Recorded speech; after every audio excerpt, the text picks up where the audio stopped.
നമസ്കാരം പ്രിയപ്പെട്ട school of medicinal plants വൈദർശനം കുടുംബാംഗങ്ങളെ, ഞാൻ നിങ്ങളെ ഒരു ചെടിയെ പരിചയപ്പെടുത്തുന്നുണ്ട്.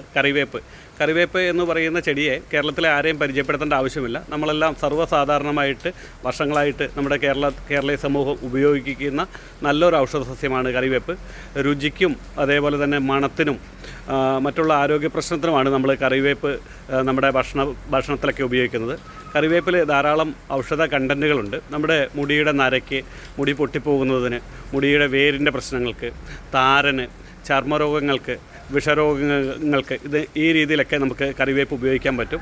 കറിവേപ്പിൻ്റെ തണ്ട്, ഇല, പൂവ്, കായ്, വേര് ഇതൊക്കെ തന്നെ പലതരത്തിലേക്കുള്ള കഷായങ്ങളിൽ ആയുർവേദത്തിൽ ഉപയോഗിക്കുന്നതാണ്. അതുപോലെ തന്നെ നമ്മുടെ കേരളത്തിലെ കാർഷിക സർവകലാശാലകളും ബാംഗ്ലൂരിലെ ഇന്ത്യൻ ഇൻസ്റ്റിറ്റ്യൂട്ട് ഓഫ് ഹോർട്ടിക്കൾച്ചറൽ റിസർച്ചും ഈ ചെടിയെപ്പറ്റി നിരന്തരമായി ധാരാളം പഠനങ്ങളൊക്കെ നടത്തിയിരുന്നു. ഈ ചെടിയിൽ കാർബോസോൾ ആൽക്കലോയിഡുകൾ ധാരാളമായിട്ട് അടങ്ങിയിരിക്കുന്നുണ്ടെന്ന് അവർക്ക് കണ്ടെത്താൻ കഴിഞ്ഞിട്ടുണ്ട്. ഇതിലെ പ്രധാന ഘടകങ്ങൾ മഹാനിംബിൻ, കോയിനിജിൻ തുടങ്ങിയ antimicrobial, antioxidant, anti inflammatory ഗുണങ്ങളൊക്കെ ഇതിനുണ്ടെന്ന് ശാസ്ത്രീയമായി തന്നെ തെളിയിച്ചതാണ്.